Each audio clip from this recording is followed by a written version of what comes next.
오늘 거룩한 주일 여러분 참 잘 오셨습니다. 오늘 교회 창립 6주년 되는 주일입니다. 오늘 이 본문 말씀을 중심으로 이 땅에서 치러야 할 전쟁, 이 땅에서 치러야 할 전쟁이라는 제목으로 함께 말씀을 나누도록 하겠습니다. 우리 대전 도안교회가 2013년 6월 30일 대전광역시 서구 도안동 970번지 바로 이곳에 세워진 지 이제 6살이 되는 날이 오늘입니다. 2013년 6월 30일에 첫 예배를 드렸습니다. 오늘이 6월 30일이죠. 이곳에 오게 된 것은 전적으로 하나님의 은혜였습니다. 지금으로부터 10년이 조금 지난 시점에 저는 다른 지역에서 사역을 감당하다가 몸이 좋지 않아 휴양차 내려오게 됐습니다. 대전에 처음 내려와서 이 지역을 오랜만에 쭉 이렇게 둘러보다가 도안동에 새로운 이 지역이 건설되는 것을 보았습니다. 그때 제 마음이 설레이면서 하나님이 이곳을 허락해 주시면 좋겠다. 그래서 이 도안을 두고 3년간 매일 새벽마다 기도했습니다. 3년이 지나면서부터 이 도안에 대한 생각들이 서서히 이제 잊혀지게 됐죠. 그래서 뭘 기도하든지 여러분 3년 지날 때 좀 정신을 번쩍 차려야 됩니다. 잊어버릴 때쯤 되죠. 3년 되면. 그게 이제 왜 그랬냐면 이제 그쪽에서 이제 사역을 하다가 이제 교회가 점점 성장하면서 교육관을 따로 만들자 이런 말들이 들렸고, 무엇보다 화장실이 참 많이 불편했습니다. 남녀 칸막이 하나를 두고 남녀가 앉았는데 화장실에 들어갈 때는 정말 숨도 쉬지 않고 조용히 들어갔습니다. 제가 주일에는 지금 이렇게 물을 자주 마시지만 잘 안 마셨습니다. 너무 긴장이 됐죠. 그래서 주변에 좀 화장실 있는 교육 공간이 어디 없나 알아봤는데 건물을 좀 알아보려고 하면 다 없다는 거예요. 그 당시에 전철이 들어선다는 소문이 무성했고 가격은 많이 올라갔습니다. 물론 아직까지 전철이 들어오지 않고 그 지역의 건물들에 저희들이 알아봤던 데는 지금 가보면 다 교회들이 들어와 있습니다. 작은 교회들이 들어와 있죠. 근데 그 당시에는 참 이게 어려웠습니다. 마땅한 건물을 구할 수가 없자 차라리 그러면 다른 곳으로 가는 게 좋겠다 이런 생각이 들고, 그러던 중에 2, 3년 전까지 계속 기도했던 이 도안 지역이 생각났습니다. 근데 어떤 성도님은 쉬지 않고 새벽마다 5년, 6년간 계속해서 교회를 위해 기도하신 분들도 계셨습니다. 이런 기도들이 열매를 맺어서 마침내 이곳 도안에 아름다운 대전 도안교회가 세워진 것입니다. 교회가 이곳에 새롭게 설립 개척돼서 세워진 이래로 이런저런 모양으로 하나님이 지난 6년간 많은 성도님들을 보내주셨습니다. 첫해 6개월간 6월 30일부터 그해 말까지 170분이 등록을 하시고 아이를까지 해서, 그 다음에는 340분이 등록을 하시고, 그 다음에도 284분을 보내주시고, 이런저런 모양으로 해마다 300분씩 등록을 하면서 어느덧 우리 교회는 교회를 이루는 지체들이 많아지게 됐습니다. 3년 전에 제가 이 말씀을 드리면서 교족부를 봤더니 교족부에 한 1000여 명 정도가 등록이 되어 있었습니다. 3년이 지난 지금 봤더니 오늘 아침에 보니까 1978명, 2000여 명이 제적이 이제 되게 되었습니다.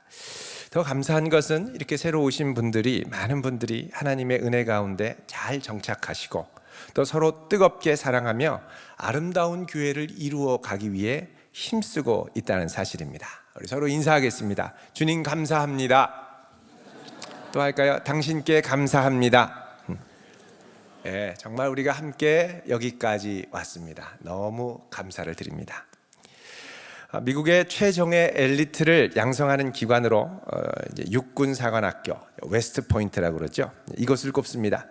여기는 들어가기도 어렵고 또 그곳에서 버텨내는 것도 참 만만치 않습니다. 보통 입학생 5명 중 1명은 중퇴합니다.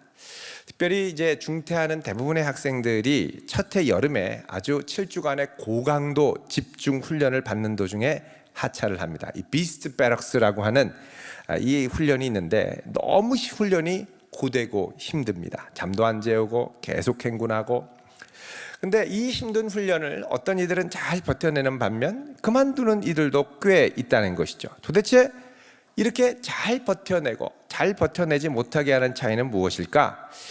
펜실베니아 대학의 심리학과 교수인 앤젤라 더크워스라는 분은 그 원인을 찾아내기 위해서 이 훈련생도들의 다양한 요소들을 뽑아서 통계를 내고 비교를 해보았습니다. 먼저 머리가 얼마나 좋은지, SAT, 학력고사 점수, 또 리더십 경험, 운동 감각과 운동 실력, 다양한 요소들을 두고 비교해 봤습니다. 그런데 이런 요소들은 대부분 별 차이를 나타내지 않았습니다. 그런데 그녀는 이제 이 여러 요소를 비교하면서 이제 영어로 그릿이라고 불리는 이 요소가 아주 결정적인 차이를 만들어낸다는 것을 발견했습니다. 그래서 이 내용을 바탕으로 그릿이라는 제목의 책을 내기도 했죠. 우리말로 이 그릿을 번역하면 불굴의 의지, 투지, 집념 이 정도가 될 것입니다. 그렇다면 이 그릿을 키우려면 어떻게 해야 되느냐? 여러 가지를 조사하다가 이 더크워스 교수는 결정적으로 중요한 것이 바로 높은 목적 의식이라는 것을 강조합니다. 분명하고도 아주 높은 목적 의식을 가질 때에 힘들고 어려운 상황을 인내하며 버텨낼 수 있다는 것입니다. 힘들고 어려워도 큰 목표가 있으면 그것을 위하여 참고 견뎌낸다는 것이죠. 그런데 이 높은 목적은 단순히 자신이 성취하고 싶은 높은 목표만을 말하지 않습니다. 여기서의 목표는 자기 자신을 뛰어넘는 이타적인 목표를 말합니다. 웨스트포인트 같은 경우에는 내가 졸업해서 반드시 이 나라, 소중하고 위대한 나라를 위해서 아름답게 쓰임받고 국가와 국민을 위해 헌신하며 기여하겠다라는 숭고하고도 이타적인 목표가 있기 때문에 그 어렵고 힘든 일들을 견뎌내는 것입니다. 이렇게 자신을 뛰어넘고 높은 원대한 이타적 목표를 뭐라 그러냐? 소명, 부르심이라고 합니다. 이것은 우리의 신앙생활도 마찬가지입니다. 그냥 교회 다녀야 하니까 다니다 보면 신앙생활에 활력이 별로 없습니다. 그러다 보면 점점 내 신앙 하나 지키는 것도 어려워집니다. 버거워집니다. 교회 다니는데 마음에 드는 사람이 있으면 좋지만 마음에 안 드는 사람도 있거든요. 그러니까 조금 다니다가 버티다가 힘들면 그냥 주저앉고 신앙생활을 멈추는 경우가 참 주변에 보면 많이 있습니다. 그 다음부터는 어느 순간 내가 성도로서 교회를 다니는 게 아니라 교회를 마치 극장 다니듯이 쇼 보듯이 쇼핑몰 투어하듯이 고객으로 다니기 시작합니다. 여러분 한번 자신에게 물어보십시오. 나는 고객입니까? 아니면 성도입니까? 그리스도의 몸을 이루어가는 성도. 참 좋긴 한데 어떤 분은 양다리를 걸치고 있는 분들도 있습니다. 어떨 때는 성도 같고 어떨 때는 고객 같고.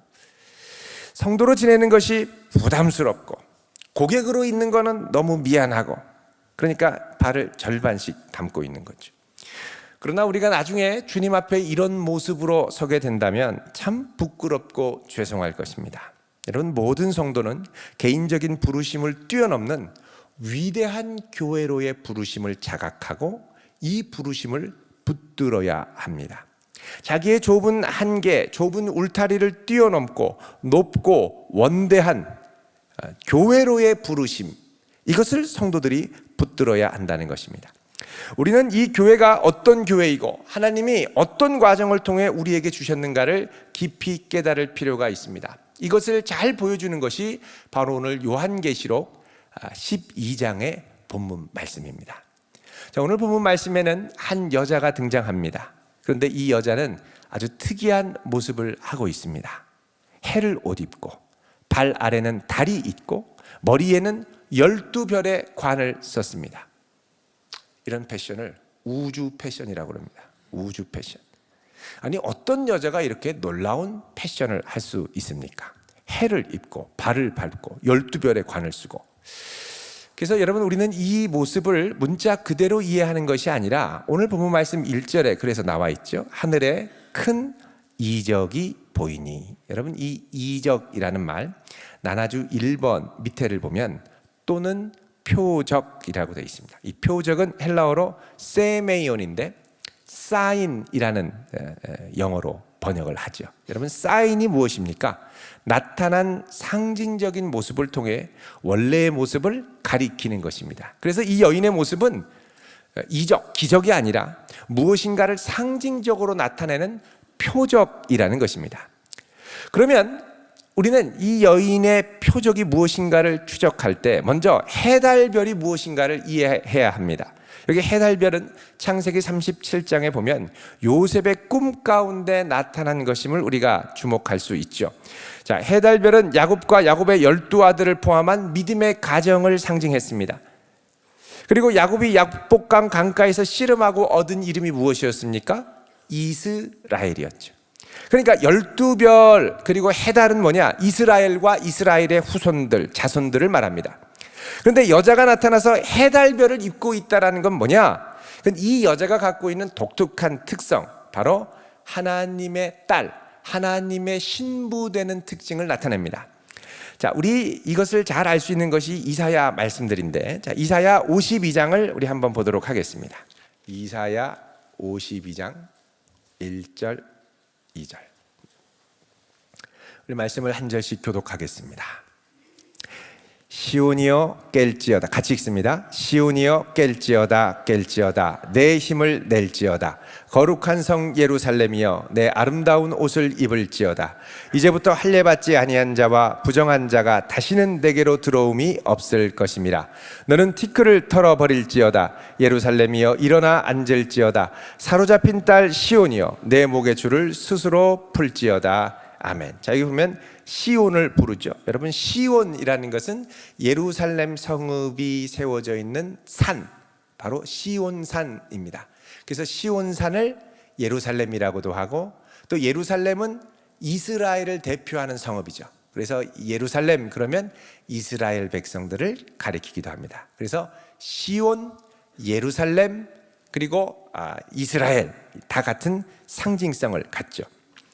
자, 그래서 여기 보면 시온이여 깰지어다. 그 다음에 거룩한 성 예루살렘이여 내 아름다운 옷을 입을지어다. 자, 지금은까지는 이 예루살렘이 아름다운 옷을 입지 못하고 있었습니다. 더러운 옷, 죄악된 옷을 입고 있었죠. 그런데 이제부터는 아름다운 옷을 입으라는 것입니다. 너는 티끌을 털어버리고, 그 다음에 예루살렘이여 일어나 앉아라 한 다음에 사로잡힌 딸 시온이여, 그러죠. 자, 여기서 이제 시온이 딸로 등장합니다. 여자로 등장하는 거죠. 사로잡혔다는 건 포로로 끌려갔다는 겁니다. 그동안 우상숭배로 더러워진 채로 포로로 끌려간 거죠. 내 목의 줄을 풀어라. 이 목의 줄은 노예 상태에 매는 줄을 말하는 것입니다. 자, 그래서 여기서 시온, 예루살렘은 하나님의 회복된 백성 이스라엘을 대표하는데 이것을 딸 시온으로 표현하고 있습니다.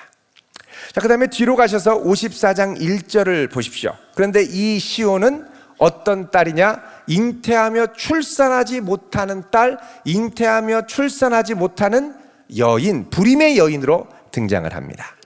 1절 같이 읽겠습니다. 시작. 잉태하지 못하며 출산하지 못한 너는 노래할지어다. 산고를 겪지 못한 너는 외쳐 노래할지어다. 이는 홀로 된 여인의 자식이 남편 있는 자의 자식보다 많음이라 여호와께서 말씀하셨느니라. 아멘. 자, 여기 보면 이스라엘을 뭐라 그럽니까? 여인으로 부르죠. 여인으로. 어떤 여인이냐? 잉태하지 못하고 출산하지 못한 여인. 그런데 이 여인이 곧 어떻게 합니까? 자녀를 낳을 것이라고 말씀하시죠. 그래서 2절에 가면 장막터를 넓히고 처수의 휘장을 널리 펴고 말뚝을 견고하게. 자, 장막터를 넓히라는 건 이제 가족들이 많아지면 천막이 넓어져야 되니까, 당시에는 집이 아니라 유목민들이 사는 천막, 장막이었죠. 그래서 장막터를 넓혀라 이렇게 얘기하죠. 자녀들이 많아질 것이다. 자, 이렇게 볼 때 오늘 다시 요한계시록 12장으로 오시면 12장 1절에 여기 나오는 이 여인은 하나님의 회복하는 백성 이스라엘을 의미합니다. 그런데 그동안 잉태하지 못하고 해산하지 못했던 이 여인이 2절에 보면 이 여자가 아이를 베게 됐다는 겁니다. 잉태하게 됐습니다. 근데 잉태할 때 해산의 고통이 찾아와서 애를 쓰며 부르짖더라고 말씀을 하죠. 자, 이렇게 부르짖는데 또 다른 표적이 등장합니다. 3절에 하늘에 또 다른 이적, 곧 표적, 사인이 보이는데 누가 나타나느냐? 여기 큰 붉은 용이 있습니다. 이 용은 머리가 하나가 아니라 7이나 됩니다. 7개의 물, 7개의 머리, 그리고 뿔이 10. 여러분, 7이라는 것은 완전수죠. 절대적인 통치 권력을 갖고 있고, 뿔, 권세를 갖고 있고, 많은 권세를 갖고 있고, 머리에 7 왕관, 세상의 왕이라는 거죠. 그걸 갖고 왔는데 얼마나 권세가 센지, 교회를 상징하는 이 여인을, 이 하늘에 이 여인이 입고 있는 별 3분의 1을 끌어다가 땅에 던져버릴 정도입니다. 근데 이 용이 이 여자 앞에 와서, 4절에 보면 여자가 아이를 낳으면 낳자마자 아이를 집어삼키려고 기다리고 있습니다. 여러분, 이 용은 누구냐? 이 용의 정체가 9절에 나와 있습니다. 우리 9절 같이 읽습니다. 시작. 큰 용이 내쫓기니 옛뱀 곧 마귀라고도 하고 사탄이라고도 하며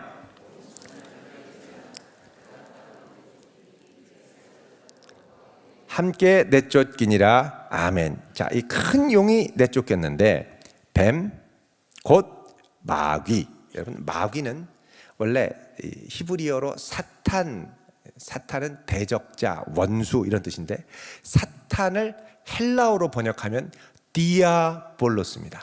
디아볼로스, 디아볼로. 컴퓨터 우리 학생들 좋아하는 게임도 있죠. 디아볼로, 마귀라는 뜻으로 사탄이 이제 번역이 됩니다. 그러니까는 사탄의 헬라어 번역이 디아볼로, 마귀죠. 근데 이 마귀의 정체는 누구냐? 옛뱀. 옛뱀은 누구죠? 옛날 에덴 동산에서 아담과 하와를 유혹했던 뱀을 말하는 것입니다. 그러니까 지금 이 여인을 받아먹으려고 기다리고 있는, 이 여인이 난 아이를 낳자마자 받아먹으려고 기다리고 있는 건 누구냐? 마귀 사탄이라는 겁니다. 이 마귀 사탄이 여인을 심각하게 위협하고 있는데 아이만 나면 죽이겠다. 근데 여러분, 이 아이가 누구냐? 5절에 보면 이렇게 설명을 합니다. 여자가 아들을 낳으리니 이는 장차 철장으로 만국을 다스릴 남자라 그럽니다. 철장으로 만국을 다스릴. 철장은 영어 성경에 보면 아이언 셉터로 되어 있습니다. 셉터는 뭡니까? 홀이라고 그래서 왕이 통치를 할 때 잡고 다니는 왕의 권세를 상징하는 이 지팡이를 말하죠. 이게 셉터입니다. 근데 이게 쇠로 됐다라는 건 뭐냐? 아주 강력한 철권, 철통 권력을 갖고 있던, 강력한 권세를 갖고 세상을 다스릴 남자, 철장 권세를 가진 남자가 바로 이 아이라는 겁니다. 여러분, 이 아이, 요 철장으로 만국을 다스릴 아이에 대해서는 사실 시편 2편 7절에서 9절에 메시아에 대한 예언으로 예고를 한 바가 있습니다. 한번 보겠습니다. 시편 2편 7절에서 9절, 구약성경 805쪽입니다. 우리 한 절씩 우리 같이 읽겠습니다. 7절에서 9절 시작. 내가 여호와의 명령을 전하노라. 여호와께서 내게 이르시되 너는 내 아들이라. 오늘 내가 너를 낳았도다. 내게 구하라. 내가 이방 나라를 내 유업으로 주리니 내 소유가 땅 끝까지 이르리로다. 내가 철장으로 그들을 깨뜨리며 질그릇같이 부수리라 하시도다. 아멘. 자, 여기 보면 하나님께서 장차 태어나실 메시아를 향하여 너는 내 아들이라. 내가 오늘 너를 낳았도다 말씀하시죠. 그러면서 내게 구하라. 내가 열방을 너에게 유업을 줄 것이다 하면서 이제 그 아들이 철장 권세를 갖고 원수들을 깨뜨리고 질그릇같이 부술 것이라고 예언하십니다. 그러니까 여기서 이 아이는 온 열방을 주님 앞에, 하나님 앞에 올려드리고 철장으로 열방 배후에서 역사하는 권세를 깨뜨리는 그런 권세를 갖고 태어났다는 거죠. 다른 말로 하면 하나님의 아들 메시아 예수 그리스도라는 것입니다. 자, 다시 요한계시록 12장으로 오시면 이 여자가 낳는 아이가 바로 예수 그리스도라는 거죠. 그럼 여자가 낳는 아이가 예수 그리스도라면 예수 그리스도를 낳은 여자는 누구냐? 바로 구약의 교회 이스라엘을 말합니다. 구약교회 이스라엘. 사도행전 7장 38절에 보면 이를 가리켜서 광야교회다 이렇게 얘기를 합니다. 광야교회. 그러니까 구약의 백성들은 메시아의 출생을 기다렸던 구약의 교회였던 것입니다. 이걸 잘 보여주는 것이 마태복음의 족보, 1장 1절에서 17절입니다.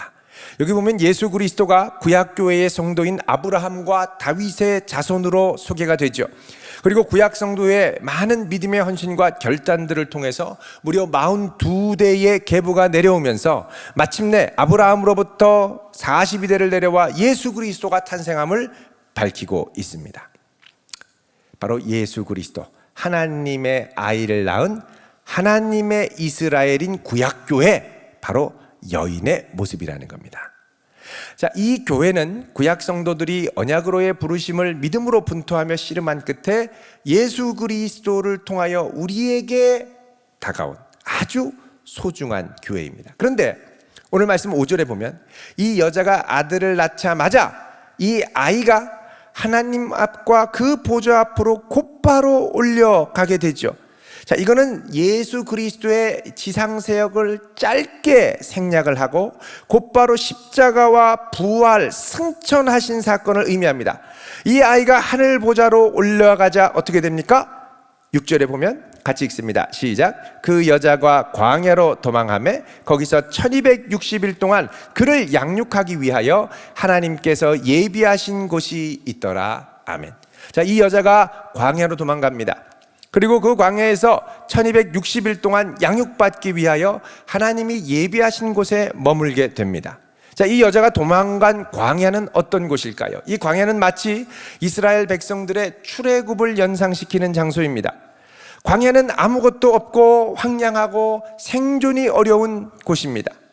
그런데 하나님은 이 광야에서 출애굽한 이스라엘 백성들을 낮에는 구름 기둥으로 밤에는 불 기둥으로 지키시면서 만나와 메추라기를 공급하시고 물을 공급하시며 양육하셨습니다. 그래서 성경에 나오는 광야는 시험과 시련의 장소인 동시에 하늘의 위로와 보호를 경험하는 이중적 특성을 지닌 장소로 등장을 합니다. 이스라엘 백성들이 40년간 이 광야에서 하나님의 특별한 보호와 양육과 인도하심을 경험하면서 매일매일 믿음의 투쟁을 싸워나갔죠. 여러분, 광야에서 이 환난과 시련을 겪은 것은 이스라엘만이 아니라 이스라엘의 대표로 오신 예수님께서도 공생애를 시작하기 전에 광야에서 마귀에게 시험을 받으셨습니다. 그리고 예수님은 이 광야에서 오병이어의 기적을 일으키셨죠. 칠병이어의 기적도 광야에서 일으키셨습니다.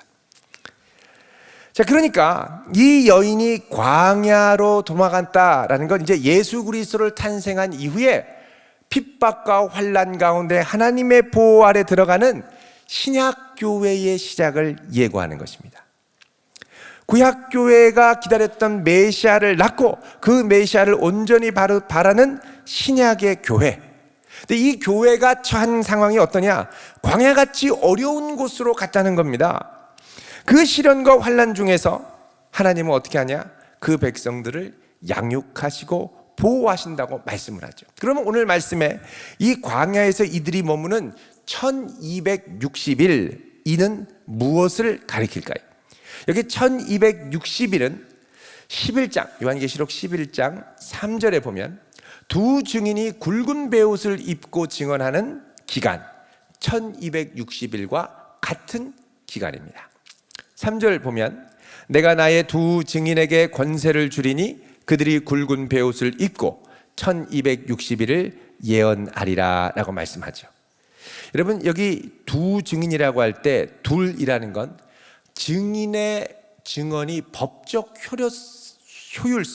효력, 타당성을 갖기 위해서, 합법성을 갖기 위해서 필요한 최소한의 숫자가 둘입니다.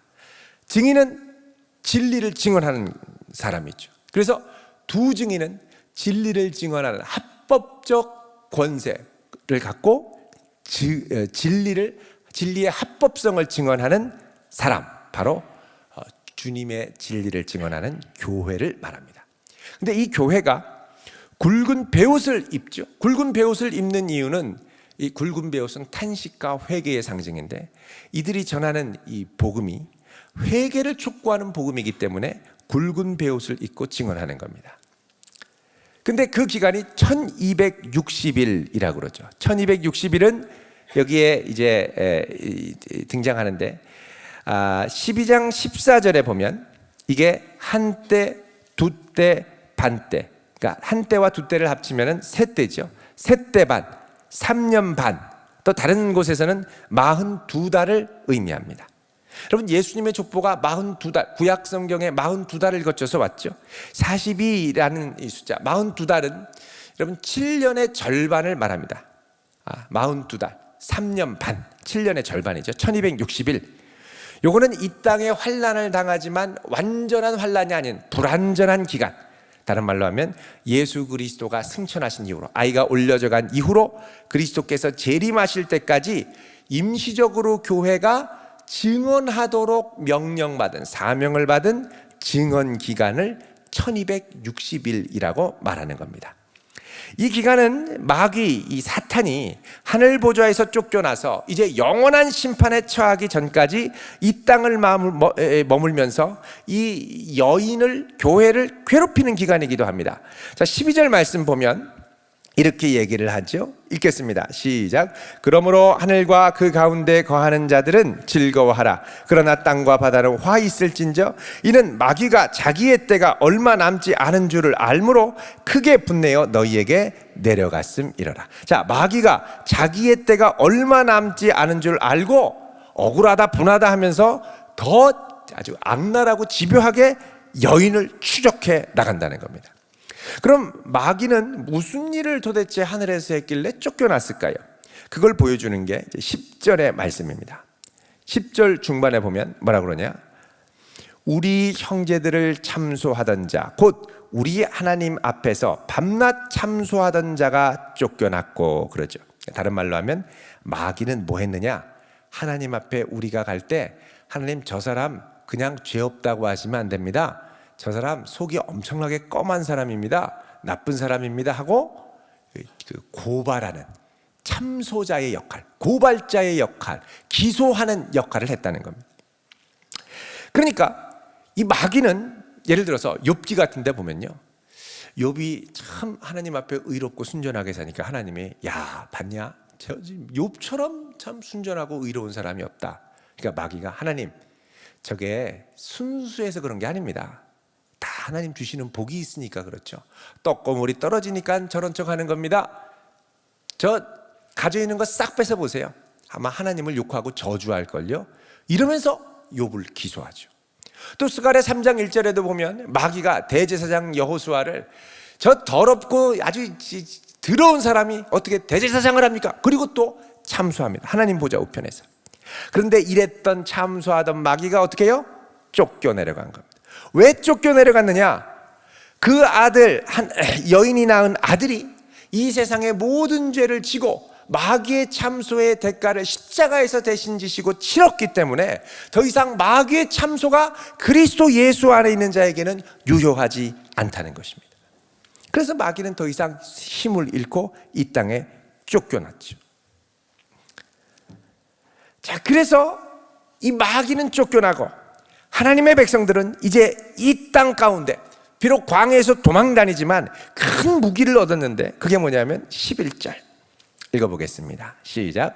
또 우리 형제들이 어린 양의 피와 자기들이 증언하는 말씀으로써 그를 이겼으니 그들은 죽기까지 자기들의 생명을 아끼지 아니하였도다. 아멘. 자, 우리 형제들이 어린 양의 피와 그 다음에 자기들의 증언하는 말씀, 곧 복음의 말씀으로 누구를 이깁니까? 마귀 사탄을 이겼으니 그들은 죽기까지 자기들의 생명을 아끼지 아니하였도다. 그러니까 이 교회는 어린 양의 보혈의 능력으로 또 복음의 말씀으로 사탄과 싸워 이기는 사명을 받았다는 겁니다. 자, 이 영광스러운 교회에 우리가 부름을 받았고 주님께서는 우리로 하여금 이런 영광스러운 교회가 되라고 부르셨죠.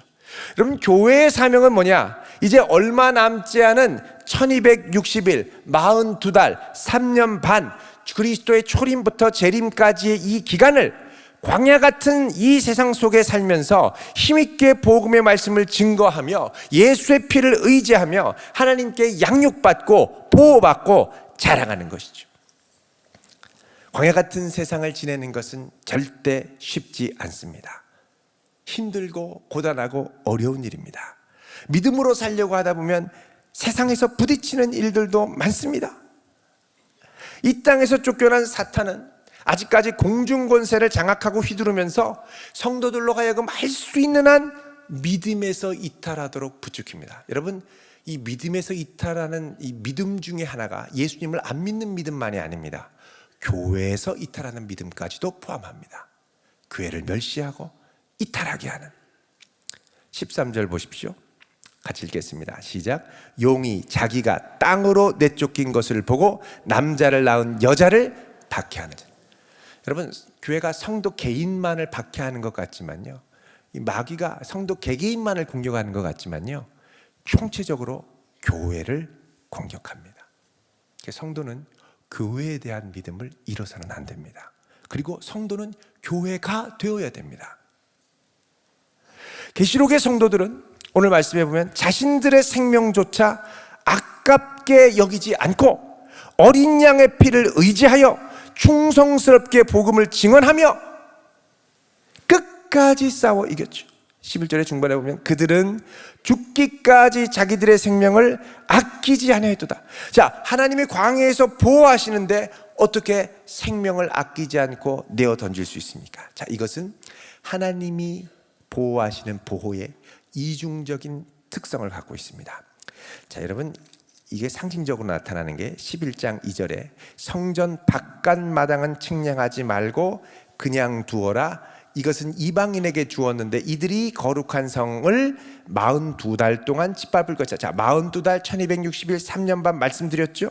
주님이 초림에서 재림까지 이 기간 동안 짓밟을 것이다. 자, 하나님께서 11장 1절에는 성전 안을 측량하고 보호하시지만 바깥은 측량하지 말고 짓밟히게 둔다라는 겁니다. 자, 성전을 보호하시지만 짓밟히게 두시는 이중적인 특성이 나타납니다. 이건 뭐냐? 광야 같은 세상 가운데 하나님께서는 성도들의 믿음과 중심을 지키고 보호하시지만 때로는 다가오는 이방인에게 짓밟히는 마귀들의 공격에 노출되는 이 공격으로부터 완전히 면하게 하시지는 않는다는 겁니다. 때로는 그 고통과 환난을 우리가 온몸으로 받으며 때로는 죽기까지 우리 생명을 내어놓기까지 싸워야 하는 피 흘리는 전투가 있다는 것을 의미합니다. 여러분, 성도는 이런 교회를 이루어가며 함께 싸우도록 부르심받은 존재들입니다. 교회는 성도가 한 사람 한 사람 모두 교회가 될 때 용의 공격을 견디며 이겨낼 수 있습니다. 성도가 아닌 고객으로만 모이면 모래알같이 흩어져 패배합니다. 여러분, 우리 교회는 지난 6년간 하나님의 기적 같은 은혜로 여기까지 왔습니다. 지금까지도 놀랍지만 앞으로 그분이 행하실 일들이 여러분 더 기대되지 않으십니까? 하나님이 이루셨습니다.